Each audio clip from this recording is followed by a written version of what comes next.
우리는 지난 시간에 갈라디아서 5장을 통해서 성령의 열매와 육체의 일들을 비교해 보았습니다. 성령의 열매는 예수님을 믿는 이들이 마땅히 맺어야 되는 열매입니다. 은사와 다르다. 열매는 무조건 맺어야 하는 것이다 라고 말씀을 드렸어요. 이것은 그리스도인의 삶에 나타나는 인격적인 형상이고요. 그리스도의 성품입니다. 이러한 인격을 만들고 이제 우리는 그렇다면 어떠한 삶을 살아야 될까요? 어떠한 삶의 결실을 맺어야 되겠습니까?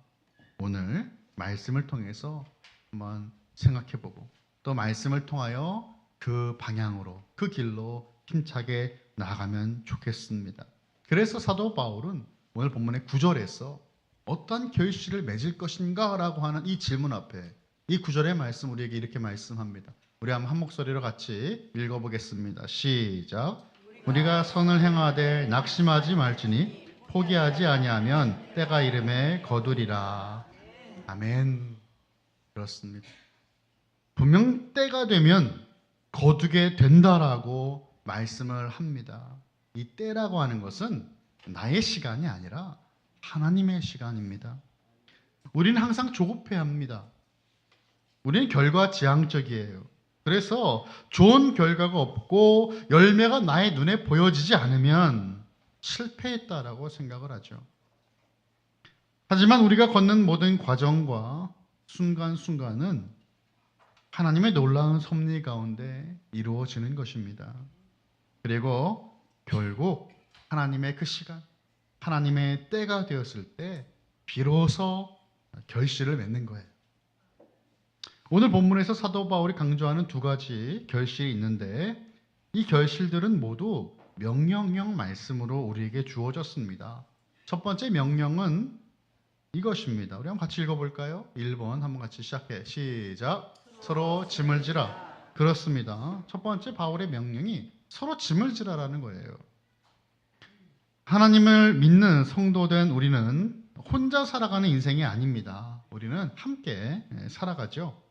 그래서 공동체를 이루며 살아가는 거예요. 1절을 보니까 이렇게 시작합니다. 형제들아 라고 부르며 시작됐어요. 형제들아, 사람이 만일 무슨 범죄한 일이 드러나거든 신령한 너희는 온유한 심령으로 그러한 자를 바로잡고 너 자신을 살펴보아 너도 시험을 받을까 두려워하라 라고 말씀을 합니다. 물론 우리는 압니다. 여기서 형제들아 부르는 이 호칭은 자매들도 포함된 갈라디아 성도들을 모두 부르고 있는 말이에요. 이들이 죄를 범한 경우를 생각해 보자는 것이죠. 만일 사람이 어떤 죄를 범한 것 드러나면 온유한 그 심령으로 그들을 바로 잡아서 스스로를 돌아보고 우리도 시험에 들지 않게 해야 한다라는 말씀을 전하고 있습니다. 지금까지 갈라디아서의 말씀을 쭉 돌아보면요. 그 배경이 무엇이었어요? 거짓 가르침을 받아들인 그 사람들이 교회에 분열을 조장했다라는 것이었잖아요. 사도 바울은 이 범죄한 형제는 바로 잡아야 된다. 그리고 지금 잘못된 형제가 걸어가는 길을 바라보는 너희들, 나는 죄를 짓지 않았어 라고 말할 수 있는 그 사람들은 어떻게 하라고요? 자기 자신을 돌아봐야 한다라고 말씀합니다. 형제를 바로 잡는 것은 진리를 통해서 죄의 길에서 돌이키는 것을 의미해요. 턴백입니다. 돌이키는 것을 말하는 거예요. 자신을 돌아보는 것은 스스로 조심해서 그와 같은 그 범죄를 행하지 말아야 된다라고 하는 의미를 담고 있어요. 여러분, 바로 잡다라고 번역된 단어는 이제 많은 의미로 사용될 수 있는 헬라어가 쓰였습니다. 우선 이 부러진 뼈가 다시 붙고 치유될 때 쓰인 말이 바로 잡다고요. 헬라어 단어가. 그리고 이 어부들이 쓰는 그물, 이 어망을 수선할 때 쓰였던 단어가 바로 잡다라는 단어입니다. 그리고 험난한 항해를 마친 배를 다시 정비할 때 쓰였던 단어가 바로 잡다입니다. 참으로 다양한 의미로 쓰여졌는데 결국 우리가 이것을 종합해 보면 부러진 뼈가 치유되는 것, 어망을 수리하는 것, 부서진 배를 정비하는 것 모두 무엇입니까? 바로 회복입니다. 회복. 바로 잡는 것은 회복이라는 것이죠. 바로 잡는 것의 목적은 회복에 있습니다. 형제 자매를 회복시키는 거예요. 잘못했던 거 잘라내고 잘못했다라고 면박을 주고 쫓아내는 것이 아니라 회복시키는 것. 이것이 바로 공동체가 해야 될 역할입니다. 하나님을 떠난 이들, 실족하여 방황하는 이들, 죄로 인해 눌려있는 수많은 이들이 우리 칼빈 공동체를 통하여 회복될 수 있기를 간절히 소원합니다. 사도 바울은 갈라디아 교회 성도들을 가리켜서요, 신령한 자들이라고 부르고 있습니다. 신령한 자들이라고 부르는 것은 빛의 영역에서 성령과 함께 걷고 있다라고 하는 의미를 담고 있어요. 또한 온유한 영이라고 표현했는데, 이 온유 여러분 많이 들어보셨죠? 바로 성령의 열매와 연관된 단어입니다. 그래서 이 성령을 따라서 온유함의 열매를 맺는 행하라 라고 하는 말씀인 것이죠. 1절의 말씀, 거짓 교사들로 인해 발생한 교회의 상처를 치유하기 위한 권면입니다. 무너지고 쓰러져가고 쪼개지는 공동체가 아니라 이제는 하나로 세워지는 치유되는 공동체로 나아가야 한다라고 말씀하는 것이에요. 그리고 이 5장에 기록된 성령이 열매를 적용해서 거짓에 미혹된 형제와 자매들을 돕고 어둠의 그 영역에서 이제는 자신을 지키라 라고 하는 말씀인 것입니다. 2절로 넘어갈까요? 2절 가면 이렇게 말씀합니다. 너희가 짐을 서로 지라 그리하여 그리스도의 법을 성취하라 라고 말씀합니다. 짐을 지는 것과 그리스도의 법을 성취하는 것을 연결하고 있죠. 여러분, 짐이라고 하는 표현은 도움이 필요한 상황을 의미할 것입니다. 근데 1절을 보면 그 당시 거짓 교사들로부터 영향을 받은 사람들의 죄의 상황, 그리고 바로 잡아야 되는 그러한 일들과 연관지어 볼 수가 있겠죠. 내가 그렇게 넘어지지 않았다고 하여 자유롭지 않다라는 거예요. 한 공동체이기 때문에 누군가가 넘어진 것을 본다면, 그렇다면 그것은 또 나의 일이 되는 것이죠. 그래서 여기서 이제는 그 넘어진 이들을 바로 잡아야 되는 그 상황 속에서 하나님께서 허락하신 공동체 안에 내가 사랑하는 형제와 자매가 넘어졌다면 이제는 서로 그들의 짐을 함께 짊어지는 거예요. 이게 공동체죠. 그리스도의 법을 성취하라고 했어요. 바울은 고린도전서 9장 21절에서 이렇게 말씀했거든요. 우리 한번 화면을 보고 함께 같이 읽어볼까요? 시작. 율법 없는 자에게는 내가 하나님께는 율법이 없는 자가 아니오 도리어 그리스도의 율법 아래에 있는 자이나 율법 없는 자와 같이 된 것은 율법 없는 자들을 얻고자 함이라. 아멘. 지금 이 말씀이 결국 그리스도의 법 안에 있는 것을 하나님의 법에 있는 것과 동일시한 것이라고 우리가 이해할 수가 있어요. 율법의 본질적인 역할과 기능, 다시 말해서 언약 백성에게 하나님의 뜻을 드러내는 역할과 언약 백성의 기능에서 본다면 이 모세를 통한 하나님의 율법과 그리스도의 법이 지금 일치한다, 같다라는 것을 의미하죠. 하나님을 사랑하는 것, 이웃을 사랑하는 것, 율법의 원리예요. 이게 바로 주님께서 알려주신 말씀이며 그리스도의 법이죠. 서로 짐을 지는 것이 주님의 법을 성취하는 것입니다. 예수님은 우리를 죄와 사망의 법에서 건지셨고 자유함을 주셨어요. 이 자유. 예수님께서 우리를 자유케 하셨는데, 만약 여러분 우리가 이제 예수님을 믿고 하나님의 자녀가 됐어요. 난 자유로워요. 그런데 어떤 지침이 없다면, 하나님 나라 백성으로 어떻게 살아가야 될지에 대한 가이드라인이 없다면 우리는 또 다른 방황을 할 겁니다. 그래서 초대교회 성도들이 율법으로 돌아간 거예요. 결국엔 주님은 새로운 법을 주셨어요. 요한복음 13장 34절입니다. 새 계명을 너희에게 주노니 서로 사랑하라. 내가 너희를 사랑한 것 같이 너희도 서로 사랑하라. 아멘. 말씀하셨어요. 예수님께서 우리가 허락하신 새로운 계명이다. 이 뉴 카버넌트라고 하는 이 새 계명은 없던 것이 새로 생긴 게 아니라 이전에 있었던 하나님의 그 율법을 예수님이 다시 해석해 주신 것이에요. 모세를 통한 하나님의 율법과 그리스도의 법이 같은 이유가 여기에 있어요. 이제는 죄에 얽매여 살지 않고 자유롭게 서로 사랑하고 하나님 나라의 법을 받아들며 살아가라 이 말입니다. 갈라디아서 5장 13절의 말씀인데요. 형제들아 너희가 자유를 위하여 부르심을 입었으나 그러나 그 자유로 육체의 기회를 삼지 말고 오직 사랑으로 서로 종노릇하라 라고 말씀합니다. 하나님이 주신 그 자유롭게 살 수 있는 그 자유로 죄 짓지 말라는 거죠. 하나님 우리에게 자유의지를 주셨어요. 선택이에요. 하나님 나에게 자유롭게 선택할 수 있는 걸 주셨는데 그 자유로운 선택으로 갖고 죄를 짓지 말라 말씀하는 거예요. 그리고 오직 서로 사랑하라. 사랑으로 행하는 것이죠. 서로 짐을 지라라고 하는 오늘의 본문의 말씀은 서로 종노릇하라 이 말씀과 같은 의미가 되는 거예요. 그래서 갈라디아서 5장 14절 말씀 보니까 온 율법은 내 이웃 사랑하기를 내 자신같이 하라 하신 말씀에서 이루어졌나니 라고 말씀합니다. 내 이웃을 너희 몸과 같이 사랑하라고 하는 그것이 결국 율법이었다라는 것입니다. 이러한 사랑의 모습을 율법의 완성이라고 말씀합니다. 그렇다면 성도는 예수님의 그 세 계명을 따라 서로 사랑할 수밖에 없어요. 아니, 사랑해야만 하는 거예요. 사랑한다라고 하는 것은 입으로만 하는 것이 아니죠. 사랑에는 반드시 행동이 따릅니다. 그래서 서로 짐을 지라라고 하는 거예요. 눈에 보이는 그 짐을 내가 짊어지는 그 행동을 의미하고 있어요. 결국 이 짐은 사랑의 짐이에요.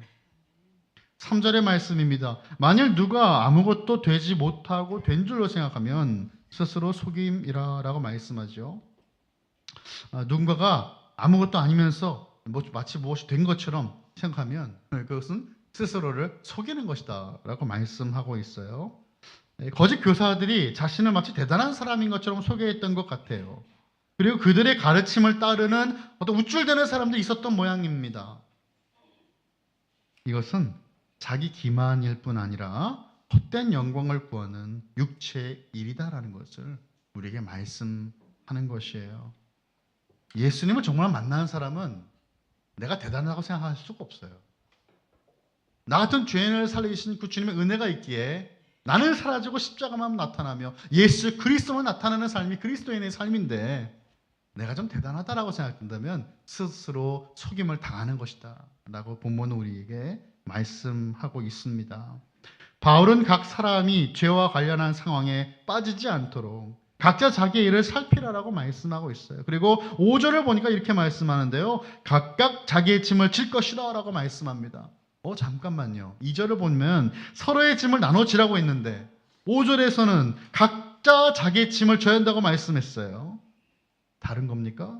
아니죠. 이것은 다른 말씀이 아니라 상호 보완적인 말씀이에요. 우리는 우리 자신의 짐을 지면서 다른 사람들의 짐을 나누어줘야 되는 거예요. 연약한 이들의 짐을. 각 사람의 자기의 그 짐은 각 성도들의 책임과 의무를 나타내죠. 하나님 앞에서의 책임과 의무예요. 우리는 옆에 있는 공동체가 우리의 경쟁자라고 생각하지 않아요. 하나님 나라 백성의 모습이 아니죠. 함께 가야 돼요. 제가 뉴욕 맨하탄에서 목회할 때 있었던 일입니다. 어떤 청년 하나가 제가 지도했던 청년인데 뉴욕 대학교, NYU 정말 좋은 대학인데 그 대학에서 경제학을 공부하는 학생이었어요. 근데 이 친구가 이제 하루는 저한테 울상이 돼서 왔어요. 목사님, 저 큰일 났어요. 왜 그러냐? 그랬더니 중간고사 F 받게 됐어요. 그래서 아유, 야, 그렇게 공부를 좀 하지 그랬어. 얘기했는데 그게 아니에요. 저 공부 정말 열심히 했어요. 그 무슨 일이냐 물어봤더니 이런 일이 있었습니다. 중간고사 시간이 됐어요. 어느 이제 미국은요 수학에 관련된 수업을 들을 때 계산기를 쓰는 문화가 있어요. 한국도 대학에서 그렇게 하는지 모르겠는데 그래서 고등학교 때부터 계산기를 어떻게 쓰는지를 알려줍니다. 혁명적이죠. 혁신적이에요. 그래서 이제 다 암산으로 막 해야 된다고 우리 이렇게 가르치지만 미국에서는 이제 계산기 사용법을 알려주고 계산기를 사용해서 문제를 풀게 하는데 그때 그 중간고사도 시험을 보기 위해서는 계산기가 필요했던 거예요. 근데 이 친구가 잘 준비해 갔는데 옆에 있는 친구가 그걸 안 갖고 온 거죠, 계산기를. 그럼 계산기가 없으면 이 친구 시험을 망한 거예요. 근데 이 친구가 물어봤다는 거예요. 계산기 좀 같이 쓰면 안 되냐. 근데 이 친구 예수님 믿는 청년 아니에요. 맨날 교회에서 이렇게 서로 사랑하고 막 원수 사랑하고 이거 가르쳤으니까 당연히 자기가 쓰고 빌려준 거예요. 근데 교수가 이것을 본 겁니다. 딱 자기한테 걸어와서 이렇게 얘기했대요. 계산기 빌려주는 거 괜찮다. 그런데 너는 F다 그러는 거예요. 왜요? 그랬더니 지금은 학교지만 네가 만약에 사회 나갔다고 생각해보자.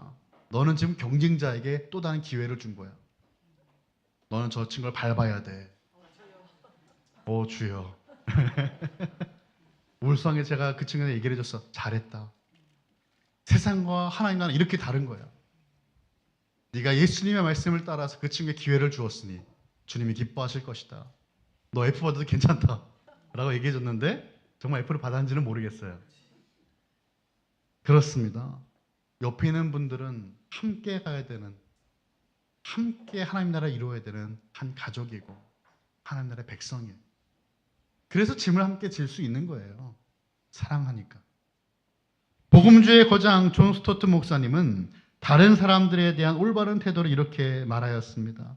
내가 당신보다 더 낫다 라고 하는 식의 태도가 아니라 하나님의 형상으로 당신을 만드셨고 그리스도께서 당신을 위해 죽으셨으므로 당신은 소중한 존재이기 때문에 당신을 향한 나의 섬김은 기쁨이고 특권입니다 라고 말할 수 있는 이 태도가 바로 상대를 향한 올바른 태도다라고 말을 하였습니다. 우리가 사랑하고 짐을 져야 되는 이웃들과 성도들은요, 내가 사랑할 만해서 사랑하는 것이 아니에요.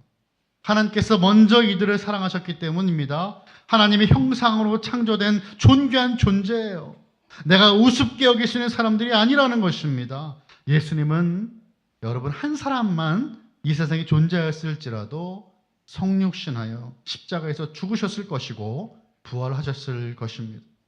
예수님의 피값으로 사신받은 형제와 자매는 그래서 존귀한 거예요.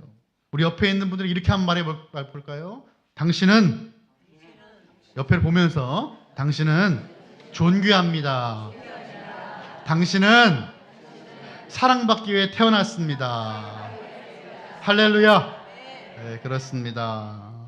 주님 안에서 존귀하지 않은 사람 없고 사랑받지 못할 사람 없습니다. 자, 두 번째 명령은 모든 좋은 것을 함께 하라입니다. 이것도 한번 같이 읽어볼까요? 시작. 모든 좋은 것을 함께 하라. 그렇습니다.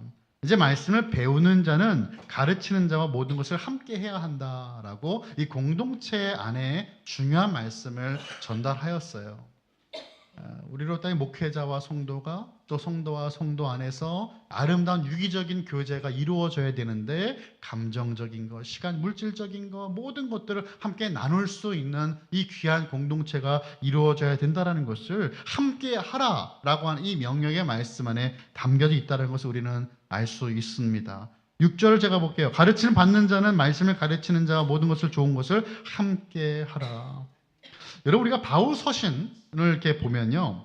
이 공동체를 향해 특히 하는 그 말씀 중에 중요한 단어 두 가지를 주목해 볼 수가 있습니다. 첫 번째는 함께라고 하는 단어이고요. 또 다른 단어는 서로라고 하는 단어예요. 함께 서로 이게 굉장히 반복되면서 중요한 역할을 감당하는데요. 이 두 개의 단어는 참으로 성령으로 거듭났을 때 우리가 그리스도 안에서 하나님의 생명을 함께 나누어서 받은 하나님의 가족 된다라는 것을 함께 서로라고 하는 말을 통해 설명하고 있는 겁니다. 우리는 그리스도 안에서 하나님의 생명을 함께 받은 사람들이에요. 그러면 우리는 이 함께와 서로의 의식을 가지고 신앙의 삶을 살아가고 있을까요? 내가 살아가는 것이 혼자 사는 것이 아니라 함께 사는 거고 서로 살아가는 것이라면 과연 우리는 얼마나 지체의식을 갖고 살아갈 수 있을까요? 지체의식.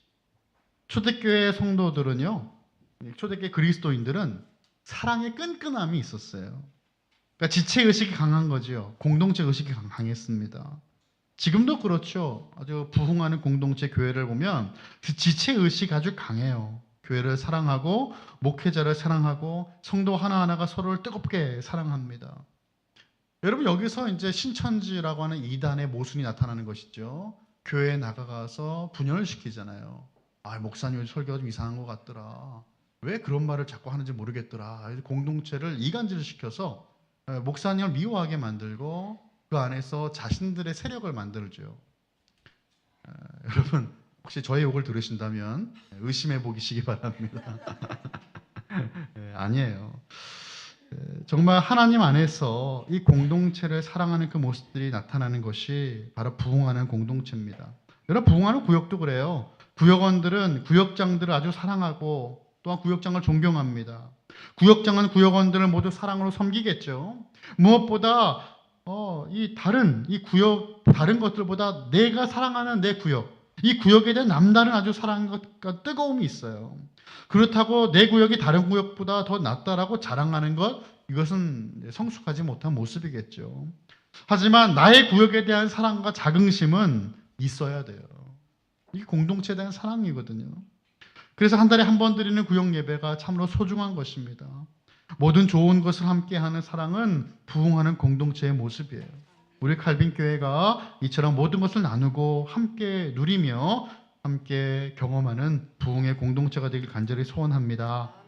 이어서 스스로 속이지 말라고 말씀하는데 7절의 말씀을 보면 이렇게 말씀하고 있어요. 스스로 속이지 말라. 하나님은 업신여김을 받지 아니하시나니 사람이 무엇으로 심든지 그대로 거두리라. 속이지 말라는 명령으로도 주제가 잠깐 바뀌는데 사실 하나의 주제로 흘러가는 것입니다. 하나님 업신여김을 받지 아니하신다라고 했는데 이것은 조롱받지 않는다는 말씀이죠. 하나님을 조롱하는 것과 속는 것을 연결하면서 지금 뿌린 대로 거둔다. 그러니까 하나님 앞에서 속이고 속이는 것, 하나님을 조롱하는 것은 결국에는 그 열매를 보면 알 수 있다라고 말씀하는데 여러분 우리나라 속담에도 콩 심은 데 콩 나고 팥 심은 데 뭐 난다고 하죠? 팥난다라는 말이 있어요. 자연법이에요. 농부가 자신이 거두고 싶은 작물의 씨를 뿌리는 것이죠.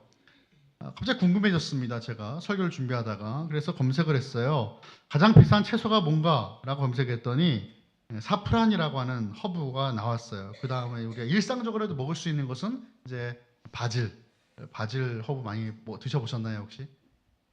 아무도 안 드셔보셨어요? 괜찮습니다. 사프란은 드셔보셨죠? 사프란은 붓꽃과에 속하는 식물인 사프란 크로커스 꽃의 암술대를 건조시켜 만든 향신료인데 10g에 20만 원입니다. 물론 좋은 것을 따지면 10g은 뭐 정말 이거 정도 될까요? 이것도 안 될 것 같은데 20만 원이에요. 싼 콩이나 양배추와 같은 작물을 심고 마치 물이 변해 포도주가 되듯이 이 사프란이 되도록 바뀌어 달라고 기도하는 사람은 없을 것입니다. 어리석은 사람이겠죠. 수확하기를 원하는 작물을 심어요. 추수하게 되는 공식은 뿌린 것과 관련이 있겠죠. 뭘 뿌렸냐에 따라서 거두는 겁니다. 뿌린 대로 거두는 원리를 성령과 육체에 대해 적용을 시켰어요. 이게 8절입니다. 우리 한번 8절을 같이 보겠습니다. 8절 시작. 자기의 육체를 위하여 심는 자는 그로부터 썩어질 것을 거두고 성령을 위하여 심는 자는 성령으로부터 영생을 거두리라. 아멘. 주목할 것은 무엇입니까? 무엇을 판단하고 평가하는 하나님 대신에 원인을 만드는 그 사람을 주어로 소개하고 있어요. 그러니까 하나님의 평가의 원리를 바탕으로 사람이 어떻게 행할 것인가에 대해 초점 맞추고 있다는 이 말이죠. 사람이 자기 육체를 향해 무엇을 심으면 육체로부터 썩어질 것이 자란다고 말씀하고 있고 반면에 성령을 향해 심으면 성령으로 영생이 자랄 것이다라고 말씀한다 이 말이죠. 육체를 위해 심는다라고 하는 것과 성령을 위해 심는 자는 삶의 방향이 다릅니다. 여러분 원문을 보시면 이 방향 혹은 목적을 의미하는 전치사 에이스가 여기 쓰였어요. 육체를 향하는 방향과 성령을 향하는 방향이 서로 완전 반대로 대조가 되고 있는 겁니다. 반대의 방향인 거예요. 빛과 어둠의 영역 속에 살아가는 이들의 지향하는 바는 다를 수밖에 없다라는 것이죠. 또한 결과의 대조를 통해서 살펴볼 수 있는데 어둠의 영역인 육체를 위하는 방향에서는 자신과 세상을 향하는 삶의 결과가 무엇입니까? 썩어짐이다라는 거예요. 썩어짐의 것을 놓고 달려간다라는 것입니다. 성령을 심느니 빛의 영역에서는 영생, 곧 삼위 하나님과의 친밀한 교제를 누리는 것이다. 이것을 위해 달려가는 거예요. 여러분, 그리스도인들도 성령의 지배하심을 떠나면 믿지 않는 사람과 조금도 다를 것이 없습니다. 그래서 아레이 토레이 목사님은 아침마다 이렇게 기도하셨다고 합니다. 주님, 저에게 먼저 성령으로 충만함을 주소서. 그리고 성령의 인도하심을 통해서 하루길을 걷게 하옵소서. 제가 성령으로 충만하지 않을 때에 말하지 않도록 도와주소서. 제가 성령으로 충만하지 않을 때 중요한 결정을 하지 않도록 도와주소서. 제가 성령으로 충만하지 않을 때에 함부로 행동하지 않도록 도와주소서. 이렇게 성령에 충만한 이는 세상과는 다른 삶을 사는 것이고, 그래서 우리는 성령을 의지하여 살아가는 것입니다. 성령을 위해 신는 사람도 그 삶이 지칠 수가 있어요. 하나님과 동행하더라도 시험의 순간이 있을 수 있다, 그 말이죠. 그래서 사도 바울이 9절에서 이렇게 말씀한 겁니다. 우리가 선을 행하되 낙심하지 말지니 포기하지 아니하면 때가 이름에 거두리라. 할렐루야, 아멘. 포기하지 않으면 주님의 그 때가 되었을 때 거둘 수 있는데, 무엇을 거둡니까? 성령을 향하여 주님 안에서 행하는 모든 일들에 대한 영생의 결과물들을 얻을 수 있다라고 말씀하는 거예요. 내가 아무리 주님을 섬겨 열심히 한다고 하여도 세상 사람과 똑같은 삶을 살아갈 것 같은 조급함을 들 때가 왜 없겠습니까? 있어요. 그런데 괜찮다는 거죠. 선을 끝까지 행해야 한다. 하나님 기뻐하시는 일을 행해야 된다. 낙심하지 말아야 한다. 왜입니까? 포기하지 않는다면 때가 되었을 때 반드시 그 결실을 맺게 될 것이라고 주님은 오늘 우리에게 말씀하시는 것입니다. 말씀을 정리합니다. 성령을 의지하여 주님과 함께 매일매일 걸어갈 수 있기를 간절히 축원합니다. 어둠의 영역에 지지 않고 하나님의 자녀로 담대하게 살 수 있기를 간절히 소원합니다. 우리가 기다리고 또 기다리며 맺히길 원하는 그 열매는 공동체 안에서 경험할 수가 있습니다. 서로 사랑의 짐을 지고 서로에게 힘이 될 때 우리는 아름다운 사랑의 열매를 맺고 성령의 아름다운 결실을 맺게 될 것입니다. 사랑의 짐을 지고 아름다운 결실을 맺기를 소원하는 저와 여러분, 우리 모든 칼빈의 권속들 다 되시기를 예수님의 이름으로 간절히 축원합니다.